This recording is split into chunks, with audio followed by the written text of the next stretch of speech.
Everyone, कल वाली class में अपन ने ब्लैक बॉडी के बारे में पढ़ा और ब्लैक बॉडी के जो ऊर्जा वितरण वक्र है उसके बारे में पढ़ा था। आज हम देखेंगे कि ये है अपना लैम्बडा और ई लैम्बडा, इनके बीच में जो ब्लैक बॉडी का कर्व था वो किस तरीके से आ रहा था, इस तरीके से आ रहा था, एकदम कंटिन्यूअस आ रहा था। अब इस कर्व को क्लासिकल मैकेनिक्स के अंदर किस तरीके से सोल्व किया और क्यों ये इस तरीके का नहीं आया और क्या उनमें जो कमियां रह गई थी, जो आगे जाके प्लांक ने उसको इस ऊर्जा वितरण वक्र को अच्छे से एक्सप्लेन किया। तो अपना लास्ट अगला टॉपिक है चिरसम्मत यांत्रिकी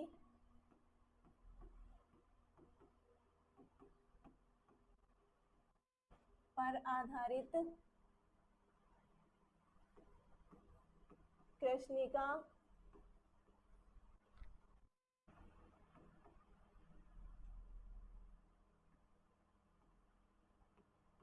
विकिरण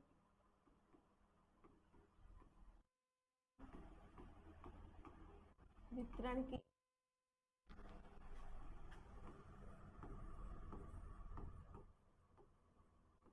नियम।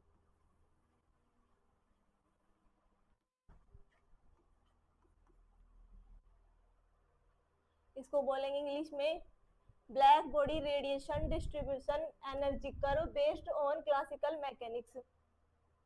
ये इसके अंदर क्या था कि जो अपना पहले जो कर्व आ रहा था वो एकदम कंटिन्यूअस था और इस पे क्लासिकल मैकेनिक्स में दो साइंटिस्ट हुए, वीन विकिरण नियम और दूसरे थे रेले जीन्स विकिरण नियम। क्लासिकल मैकेनिक्स के अकॉर्डिंग दो साइंटिस्ट आए, वीन और रेले जीन्स। इन्होंने अपने अपने क्या दिए, बेसिकली फॉर्मूलाज दिए और उसके अंदर देखा गया कि जो अपना जो ब्लैक बॉडी का कर्व था क्या उसको ये फॉर्मूले सेटिस्फाई कर रहे थे। तो अपन एक एक को देखेंगे। फर्स्ट अपना वीन का विकिरण सूत्र।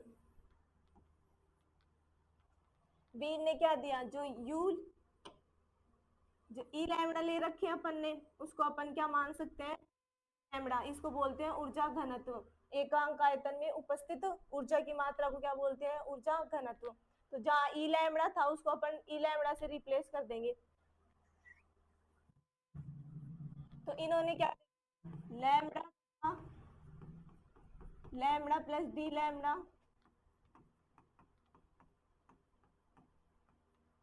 तरंग दैर्ध्य पर परास में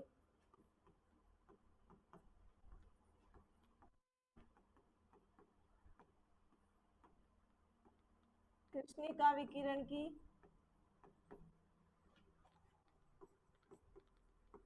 ऊर्जा घनत्व। इन्होंने अपना एक फॉर्मूला दिया, वो क्या था, लैम्बडा तथा D lambda, lambda plus d lambda तरंग दैर्ध्य पर परास में रेंज में, इस रेंज में लैम्बडा और लैम्बडा प्लस डी लैम्बडा में जो कृष्णिका का बिहेवियर है उसका ऊर्जा घनत्व। इसको किससे डिनोट करेंगे ऊर्जा घनत्व को, u lambda d lambda equal to a upon lambda की पावर 5 ई की power a upon lambda t d lambda. ये इनका फॉर्मूला था, ये डायरेक्ट ये याद करना पड़ेगा, u lambda d lambda equal to a upon lambda की पावर 5 ई की power minus a upon lambda t d lambda. अब इसके अंदर क्या था कि जैसे ही अपन लैम्बडा की वैल्यू बढ़ाते हैं, ठीक है, तो 1 अपॉन लैम्बडा क्या होता है, 1 अपॉन में लैम्बडा की वैल्यू क्या हो जाएगी, कम। और यहाँ अपन को क्या चाहिए, यहाँ देखो ए अपॉन लैम्बडा है, ए यहाँ कांस्टेंट है, ये भी कांस्टेंट है, तो इसको थोड़ी देर के लिए 1 अपॉन लैम्बडा मान लो।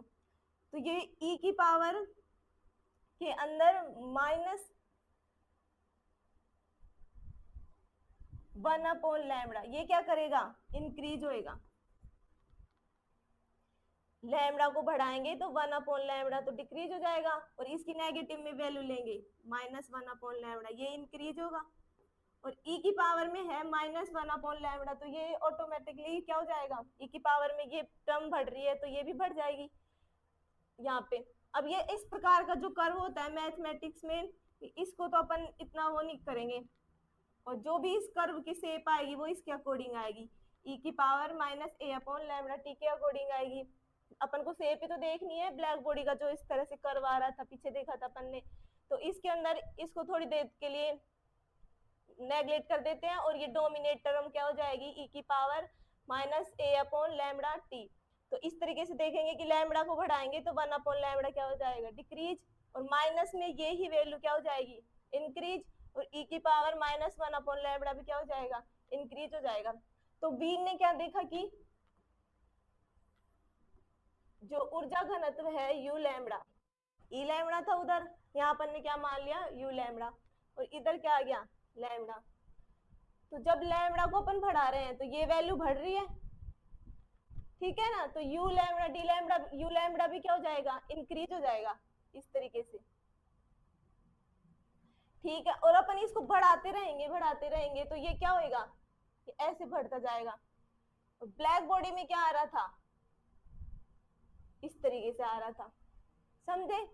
यहाँ पर सिर्फ क्या आ रहा है, जब लैम्बडा बढ़ रहा है तो ये जो u लैम्बडा है वो क्या हो रहा है, बढ़ता चला जा रहा है, जिससे इन्होंने क्या देखा कि इतनी सी रेंज में, यहाँ पर देखो शॉर्ट वेवलेंथ में ही ये बढ़ रहा है, तो ये क्या कर रहा है, बढ़ता जा रहा है। तो इन्होंने क्या किया, जो इस 2 पार्ट मान लिया, इसके फर्स्ट पोर्शन को ही क्या कर सका, वो समझा सका, वीन है जो इस फर्स्ट पोर्शन को अच्छे से एक्सप्लेन कर दिए। और क्या किया उन्होंने, जब लैम्बडा को अपन बढ़ा रहे हैं तो u लैम्बडा भी क्या हो रहा है, बढ़ रहा है, एक थोड़ी शॉर्ट वैल्यू के लिए उन्होंने किया। तो आगे और लैम्बडा की वैल्यू बढ़ाएंगे तो वो क्या करता जाएगा, और ज्यादा बढ़ता जाएगा। तो ये क्या था कि जो इस वाले जो ग्राफ का था वो आधा पोर्शन ही बता पाए, मतलब कि इन्होंने क्या किया, जो लैम्बडा था उसकी शॉर्ट वैल्यू पर ही उन्हें क्या मिल रहा था, वो ग्राफ, लैम्बडा की शॉर्ट वैल्यू पर जो वो ग्राफ था वो उनको क्या मिला, इस तरीके से मिला। और आगे उन्होंने कुछ बताया नहीं कि जब हाई वेवलेंथ रहेगी तब उसकी वैल्यू क्या रहेगी, तो ये वो बिल्कुल भी इसको कृष्णिका को एक्सप्लेन करने में समर्थ नहीं हो सके। तो कहने का मतलब ये है कि जो वीन का जो विकिरण सूत्र है या वीन का जो ये नियम है वो क्या कर सका, ब्लैक बॉडी के लिए जो शॉर्ट वेवलेंथ वाले विकिरण है उनको ही क्या कर सका, समझा सका। हाई वेवलेंथ को वो क्या नहीं कर सके, एक्सप्लेन नहीं कर सके। ठीक है, समझ में आ गया वीन का जो विकिरण सूत्र है। फिर क्या हुआ, जो दूसरे साइंटिस्ट हुए रेले जीन्स, उन्होंने भी क्या कर दिया, अपना विकिरण सूत्र दिया। ये सब उन्होंने क्लासिकल मैकेनिक्स के अकॉर्डिंग माने। वीन ने तो क्या मान लिया, ऊष्मागतिकी के आधार पर, और रेले जीन्स ने क्या माना, जो पहले अपन पिछली क्लास में देखे थे कि जो यहाँ पे अपने पास जो कैविटी ली थी उसके अंदर क्या हो रही थी, ईएन वेव बन रही थी। पर इन्होंने ये क्या मान लिया, जो इसके अंदर है वो क्या हो रही है, अप्रगामी तरंगे बन रही हैं। अप्रगामी तरंगे माना इसके अंदर, और अप्रगामी तरंगे मानते ही उन्होंने मैक्सवेल बोल्ट्जमान सांख्यिकी होती है जो तुम थर्मोडायनेमिक्स में पढ़ के आए हो, वहां पर आता है उसका जो डेरिवेशन वगैरह है उसके बारे में। तो इन्होंने अंदर क्या मान लिया, जो ये जो वेव है वो क्या है, अप्रगामी तरंगे है। अप्रगामी तरंग क्या होती है, जो मतलब एक बाउंड रेंज के अंदर ही ऐसे ट्रेवल करती है, और इनके माध्यम में इनकी ऊर्जा का संचरण बिल्कुल भी नहीं होता है।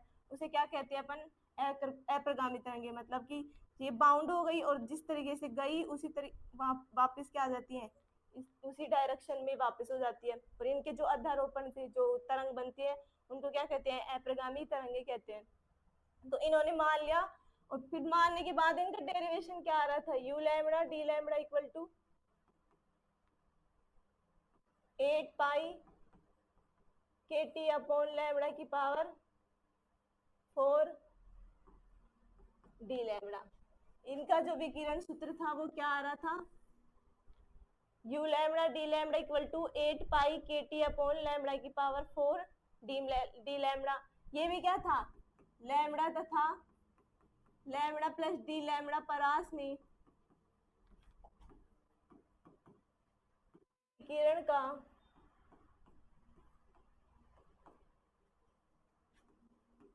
ऊर्जा घनत्व। इन्होंने यही बताया कि भाई ये इसके बराबर होता है। अब अपन देखते हैं कि जो ये अपन जानते हैं जो लैम्बडा होता है वो क्या होता है, सी अपॉन न्यू। ये तरंग दैर्ध्य, ये लाइट की वेलोसिटी, और ये क्या हो गई यहाँ पे फ्रीक्वेंसी, वेव की फ्रीक्वेंसी। और यहाँ पे देखेंगे कि जब इसका डिफ्रेंशिएशन करते हैं तो ये क्या आता है, माइनस सी अपॉन न्यू का स्क्वायर डी न्यू आता है। तो इसी फॉर्मूले को आगे क्या किया,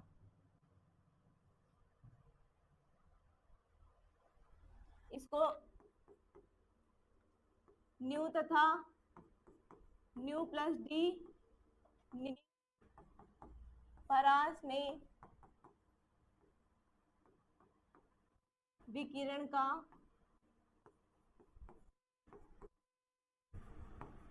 ऊर्जा घनत्व। इसी फॉर्मूले को अपन फ्रीक्वेंसी की टर्म में लिखेंगे तो क्या आ जाएगा,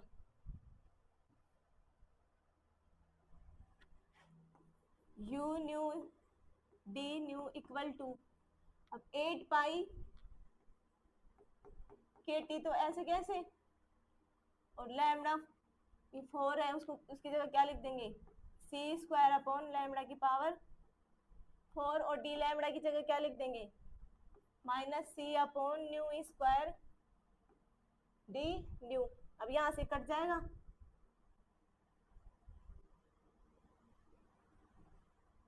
ये 3 हो जाएगा, और यहाँ पे कितना हो जाएगा, न्यू स्क्वायर।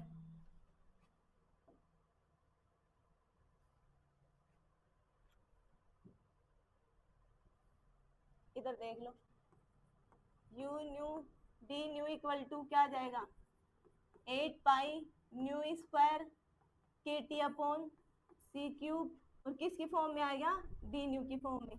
एक अपने पास एक ये फॉर्मूला आता है, कुछ नहीं किया, बस इसी को न्यू की टर्म में लिखा है। तो इन्होंने क्या देखा, यहाँ पर अपन जब लैम्बडा की वैल्यू को क्या करते हैं, बढ़ाते हैं, लैम्बडा 4, जब लैम्बडा की वैल्यू को क्या करते हैं, बढ़ाते हैं, तो ये क्या होता है, यू लैम्बडा क्या हो जाता है, डिक्रीज हो जाता है, यू लैम्बडा क्या हो जाता है, डिक्रीज हो जाता है।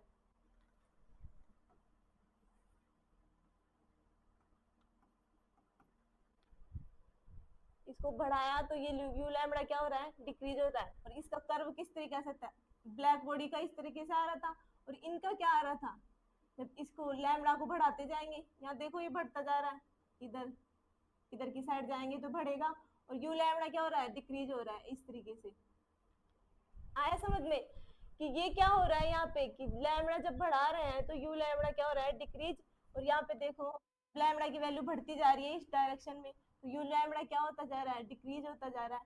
और यदि अपन इस लैम्बडा 4 में यदि लैम्बडा को अपन क्या मान ले, कम मान ले, कम मतलब 0 की तरफ टेंस करवाएं,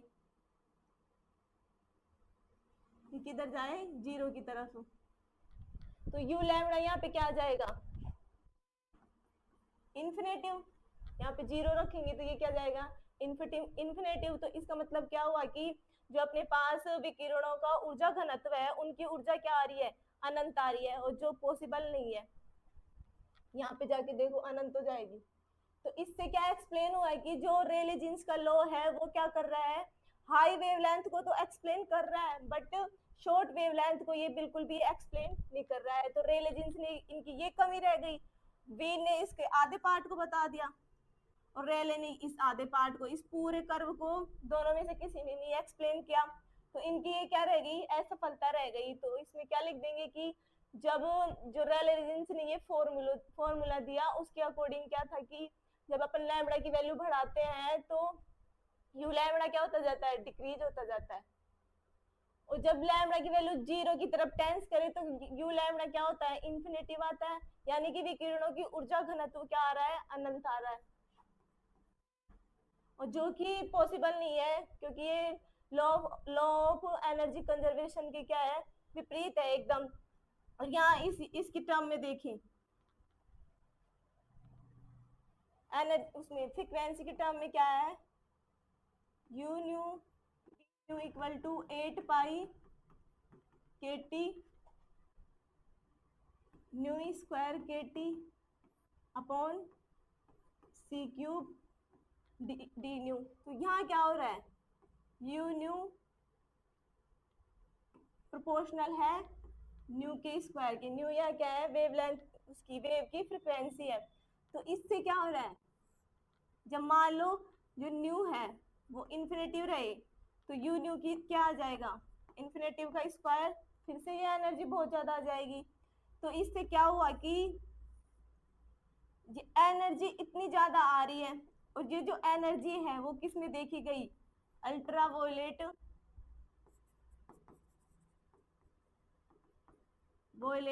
रीजन के अंदर। तो ये बहुत ज्यादा हो रही थी और इसको क्या कहा गया, पराबैंगनी विपदा या पराबैंगनी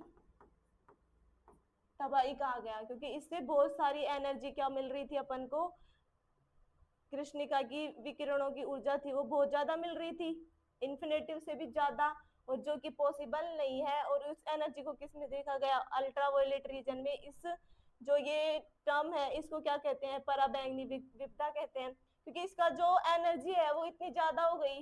जैसे मान लो कि अपन जो ये अंगीठी वगैरह जलती है उनके पास भी नहीं बैठ सकते, इतनी ज्यादा ये एनर्जी होती है। यदि ये सब सही होता तो इनकी एनर्जी बहुत ज्यादा होती और अपन इतनी जो एनर्जी है वो सहन बिल्कुल भी नहीं कर पाते। तो इन्होंने क्या कर दिया, रेलेजेंस ने हाई वेवलेंथ को तो एक्सप्लेन कर दिया, या फिर कहें तो शॉर्ट फ्रीक्वेंसी, क्योंकि ये इनवर्सली प्रोपोर्शनल है ना, तो इसको ये लिख सकते हैं, हाई वेवलेंथ को तो बता दिया या फिर शॉर्ट फ्रीक्वेंसी को बता दिया। तो इन्होंने क्या नहीं किया, लो को तो नहीं बताया, जो शॉर्ट वेवलेंथ एक्सप्लेन नहीं कर सके। तो इनका जो ब्लैक बॉडी के अकॉर्डिंग ये करवा रहा था और इनके अकॉर्डिंग क्या आ रहा था, लेंगे तब तो ये इस तरीके से आ जाएगा।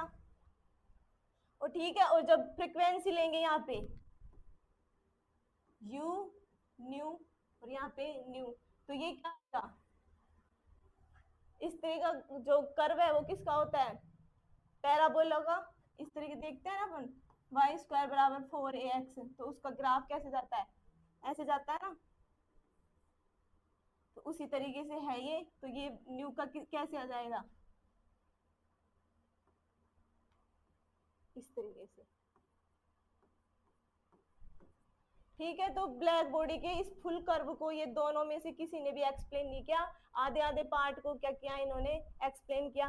फिर इसके बाद आता है प्लांक का जो क्वांटम सिद्धांत है, उन्होंने अपने जो विकिरण सूत्र दिया उसने पूरे ब्लैक बॉडी का जो कर्व एक्सपेरिमेंटली आ रहा था उन्होंने अपने फॉर्मूले के द्वारा उसको पूरे को एक्सप्लेन कर दिया, जिसे हम अपनी आगे वाली क्लास में स्टडी करेंगे।